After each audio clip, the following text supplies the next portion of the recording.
Now, me and Bande Anālayo, we have some series of talks together, and this is very exciting. I'm very happy to be here for this event together with Mingyur Rinpoche. I think this is really the kind of dialogue between traditions at the present time in this world is so important.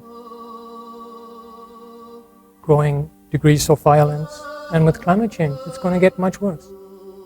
So we really need this opening of doors, building bridges, networking between the different traditions.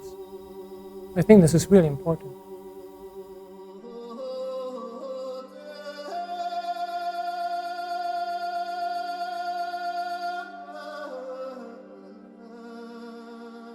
These talks are focused on the early teaching of Buddha.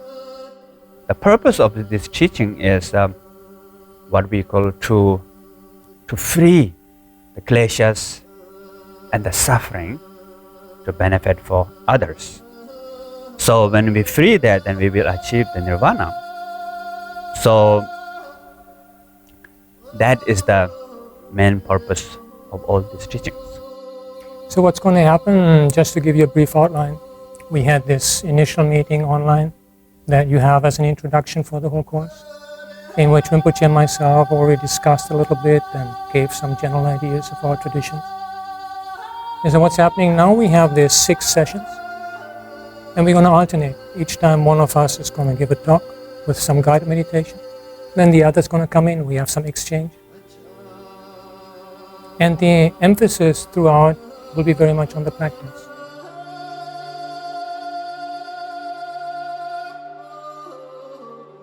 Dharma, understand where they're coming from. The Buddha has passed away, teachings are getting lost, and how are we making sure the teaching continues for future generations? Yeah. Though they do all these lists, but if you do lists, you have to define. Yeah. And if you define, there's black and white, yeah. Yes and no. There's no in-between room. Yeah, exactly. And then they miss the show. Yep. What we call 4 boxes. Yes. No. Okay, tetralema. Maybe both. Maybe both, maybe neither. Maybe neither. And beyond that, how you can think, how we can, yeah. Impossible, you know. Yeah. And most of the time, we stuck in the first 2. Yeah.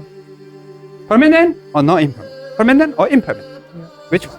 When we open our heart and talk about the practice, we really meet at that one point. The one point I said of not clinging. That's where all the practices converge.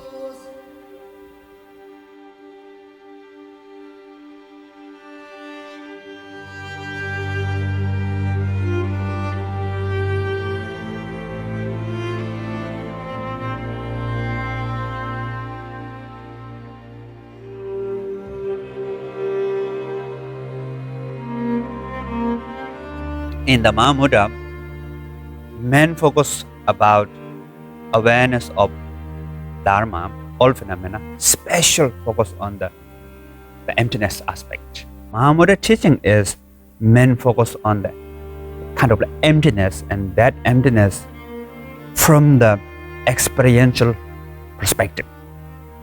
I am sincerely trying to represent the teachings of early Buddhism. I place a particular importance on joy, on wholesome types of joy. This is a neglected aspect of meditation. It's very important for us to cultivate wholesome forms of joy and happiness, because that keeps us moving on the path, that keeps us interested in the practice.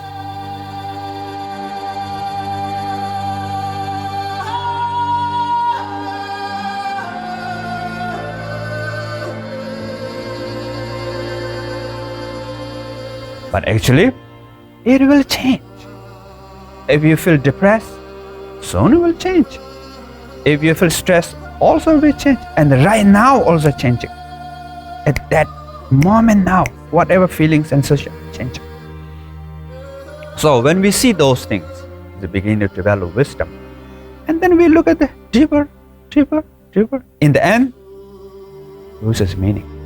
All these are losing meaning. You cannot find a single, permanent, independent, anyone or beyond. yet not nothing. There is awareness, there is a recognition of that emptiness, the experience of emptiness, a mere aware, yet not grasping. And the Buddha confirms to Ananda that he often dwells in emptiness. What that means is that by doing this practice, we're actually walking in the footsteps of the Buddha. It's not about experiences. It's about seeing through experience. That's the key. So, by having this discussion, there's a lot of commonalities and there's a uniqueness of the different tradition.